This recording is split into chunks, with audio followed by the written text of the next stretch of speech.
Assalamualaikum warahmatullahi wabarakatuh. Saya Yunci Itasari.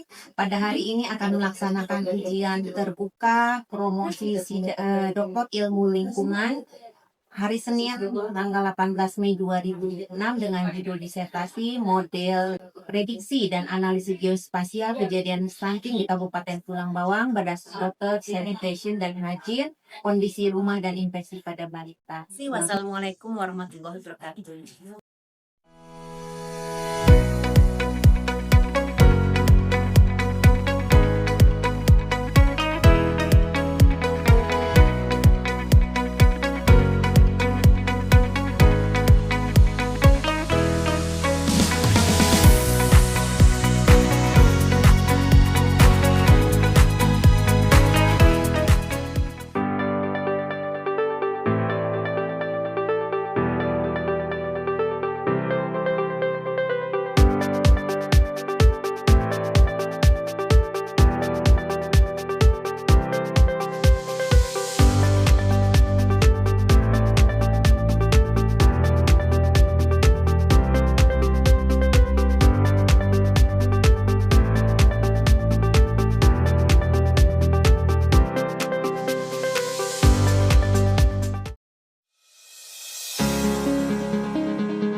Selaku penguji eksternal dari Bapeda Provinsi Lampung. Juga beliau juga alumni dari sini, alumni pertama, ranking 1, paling angkatan pertama, semua yang pertama dia. Kita doain pertama terus. Kemudian Dr. Insinyur Yaktiworo, kemudian ini Master of Science selaku penguji internal dari atau promosi dokter ini. Dan izinkan kami terlebih dahulu menyampaikan pesan kepada saudari Promovendus. Saudari Promovendus, sebentar lagi saudari akan mempertahankan disertasi yang telah saudari kerjakan. Sudah cukup kami tim promotor membimbing saudari menyelesaikan disertasi sejak seminar usul penelitian, ujian. Saudari Promovendus kepada Komisi Penguji Ujian Terbuka Promosi Doktor untuk diuji, kami akan menerima segala keputusan dalam sidang yang terhormat ini atas performa akademik Promovendus serta kelayakan Promovendus. Assalamualaikum warahmatullahi wabarakatuh. Yang terhormat Ketua Penguji Profesor Dr. Insinyur Murhadi, Magister Science, kemudian Sekretaris Penguji Dr. Insinyur Abdullah Amandamai, Magister Science, selaku sebagai promotor Profesor Dr. Diah Wulan, Sarjana Kesehatan Masyarakat, Magister Kesehatannya, yang disebabkan oleh defisiensi gizi kronis atau infeksi berulang. Kemudian stunting sendiri merupakan dampak dari berbagai faktor selain faktor defisiensi nutrisi. Dari peluang terjadinya stunting dibandingkan dengan mereka yang tinggal di rumah tangga dengan akses sanitasi yang tidak memadai. Kemudian stunting secara global di dunia saat ini prevalensi stunting adalah 22,3% dan 52% dari total jumlah kasus di dunia terdapat di Asia.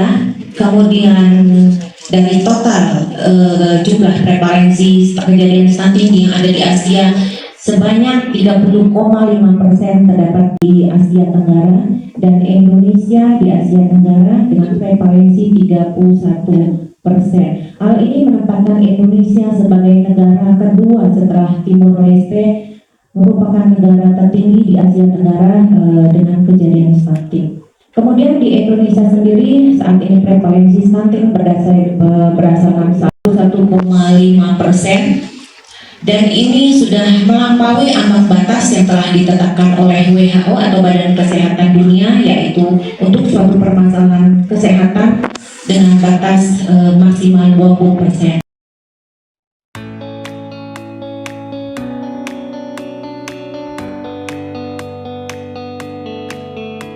menginfokan titik koordinat rumah anak stunting.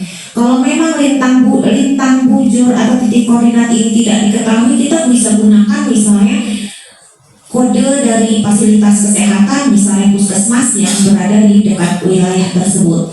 Setelah semua terinput, yang menginput ini adalah admin di tingkat kampung, atau desa. Nah, si user yang berada di Bapeda atau dinas kesehatan tadi, ini di awal kita akan melakukan dulu pelatihan bagaimana dia akan menghubungkan peta spasial digital dengan mereka. Sudah dokter yang kedua ya. Pertama Ya, tapi nanti akan menyusul yang berikutnya. Oh, yang saya keempat, Bu. Bukan itu yang ketiga. Tuba yang banyak. Yang perempuan yang kedua itu. Iya. Yang kedua. Iya, ini luar biasa gitu ketiga ini. Selamat Ibu Bupati. Ya. Jadi sama seperti Pak Anang tadi bilang sudah menguji, saya juga akan menguji. Mungkin sekarang ingin klarifikasi barangkali ya. Terus terang saya bidang saya memang gizi, Bapak. S1, S2, S3 itu saya gizi. Jadi saya masuk gizi tahun 81, S1 bahas terus adalah masalah BBLR, Pak. Ya Pak Anang ya. Nah, jadi stunting itu munculnya di Riskerjas 13, kemudian meledak di 2018. Pertanyaan saya, apakah memang sekarang BBLR sudah lewat, sudah ditinggalkan, ataukah masih dikaitkan terkait antara balita khususnya balita ya, yang BBLR dengan stunting? Tapi utamanya, kenapa sih sekarang kok stunting jadi isu yang lebih dikedepankan untuk diturunkan? Nah, mau jawab dulu apa langsung? Baik, izin Bu menjawab, terima kasih. Jadi sebenarnya kita berbicara PPLR dan stunting ini adalah dua isu yang sangat berkaitan, Ibu.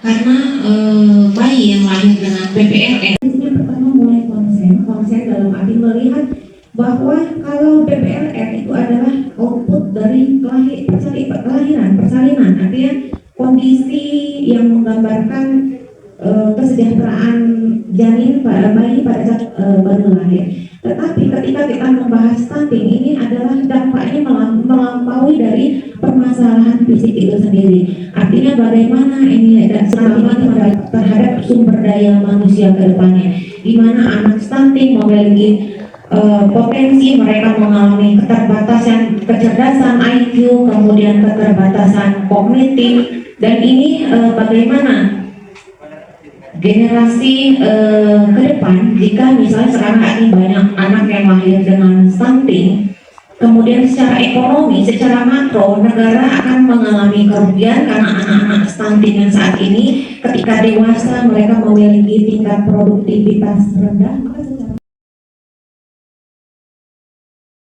Indikator keberhasilan dari kepala daerah dalam memimpin daerahnya.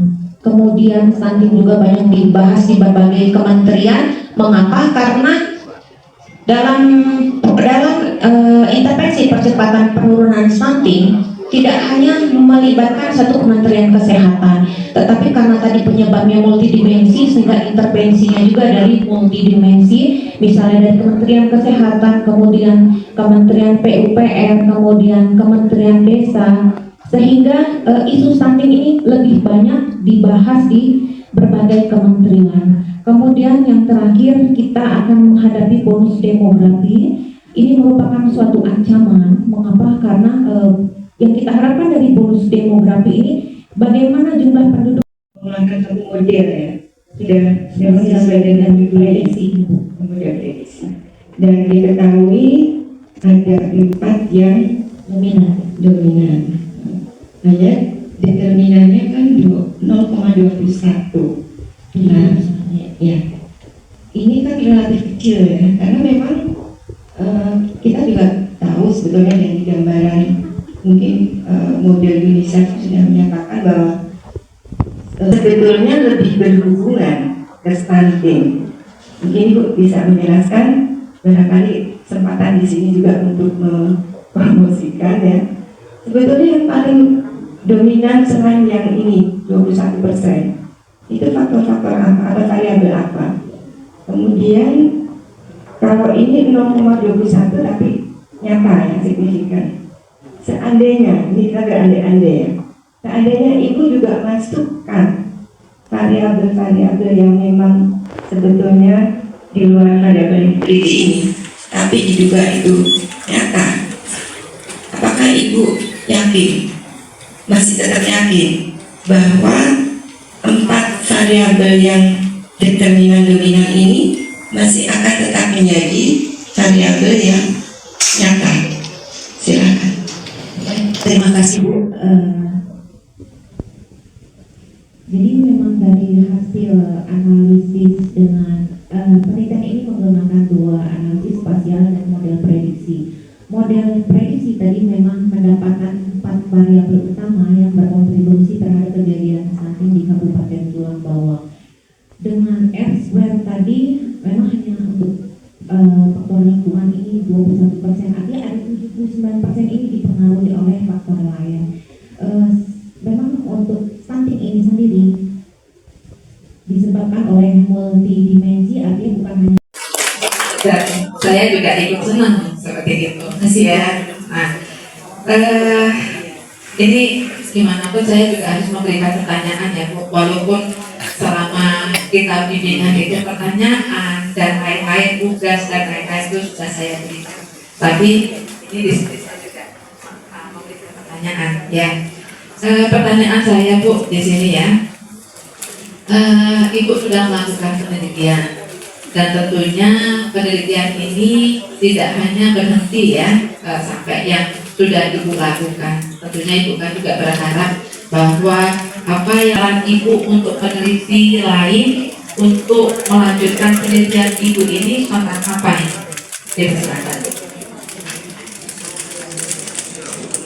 Baik, terima kasih izin menjawab. Akan melanjutkan penelitian ini. Yang pertama tadi telah dari penelitian saya lakukan telah mendapatkan parameter spasial atau titik hotspot korelasi titik hotspot kejadian stunting yang telah diuji dan ada korelasi keterkaitan wilayah. Tetapi tidak bisa melihat kausalitas, artinya hubungan sebab akibat walaupun ada korelasi wilayah ini. Nah, peneliti selanjutnya mungkin bisa melanjutkan penelitian dengan menganalisis lebih lanjut bagaimana kontaminasi dari lingkungan ini. Nah, kira-kira nanti Ibu sebagai lulusan Doktor Ilmu Lingkungan yang memang tadi bertugas di bidang pemberdayaan perempuan dan anak terkait dengan penurunan stunting, tapi tadi dari sisi lingkungannya Bu, karena kalau tadi saya dengar kepada pemerintah daerah Kabupaten Tulang Bawang berdasar hasil temuan yang saya peroleh ini, saya akan melakukan advokasi kepada mungkin melalui Bapeda untuk mengintegrasikan model ke dalam tadi percepatan penurunan stunting, karena terkait juga dengan tupoksi saya juga di perlindungan perempuan dan pemberdayaan anak adalah bagaimana menciptakan suatu kondisi anak-anak yang aman, sejahtera, yang dimulai dari mereka sehat dulu, sehat secara fisik dulu, kemudian sehat secara perkembangan, melakukan advokasi. Saya nyatakan diskon selama kurang lebih 10 menit. Baik, Ketua dan tim ini sidang ujian promosi Saudara Yeni Puspitasari dibuka kembali. Memasuki sesi 3 adalah pengumuman hasil. Saudara Promovendus,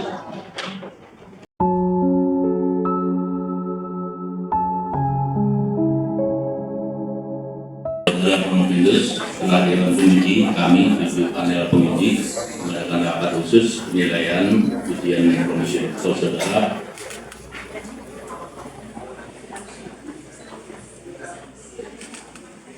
Saya bacakan dulu rekap nilai ujian. Jadi berdasarkan rekap dari 7 orang penguji, Saudara Yeni Puspitasari nomor pokok mahasiswa 213001 1013 dengan hasil ujian kompilasi 91,22. Dengan gol untuk A. Oleh karena itu, dengan ini saya umumkan bahwa Yeni Puspitasari NPM 2130011013 dinyatakan alhamdulillah lulus.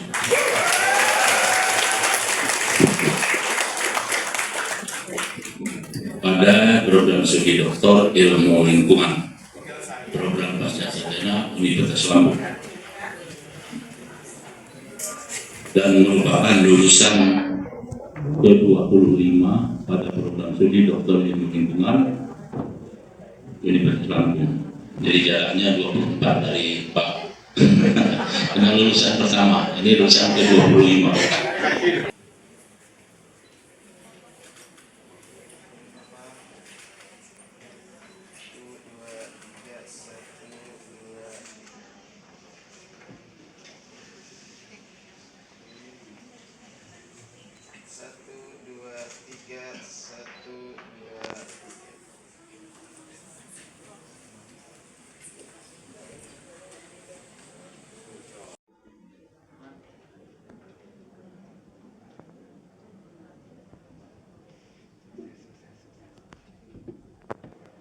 Di waktu menyelesaikan studi ini dengan sebaik-baiknya.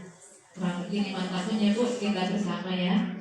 Mulai dari awal menyusun proposal sampai alhamdulillah hari ini Anda dinyatakan lulus. Dan kami berharap saudari tetap menjaga silaturahmi dengan kami dan alma mater Universitas Lampung. Sekali lagi kami mengucapkan terima kasih kepada Ketua Penguji dan seluruh anggota penguji yang terhormat. Terima kasih juga kami sampaikan kepada Rektor Universitas Lampung yang telah menunjuk dan mempercayai kami sebagai tim promotor dari saudari Yeni Puspitasari. Wassalamualaikum warahmatullahi wabarakatuh. Tim promotor yang pertama saya sendiri, Profesor Dr. Diamas Mekat Maniswadani, SKM Kemkes. Kemudian co-promotor yang kedua, Dr. Arif Darmawan, SKMSI. Dan co-promotor yang ketiga, Profesor Dr. Haris Budiono, MSI. Atas nama Saudara Dr. Yeni Puspitasari, Sarjana Kesehatan Masyarakat, Magister Kesehatan Masyarakat, dengan ini secara resmi official saya tutup.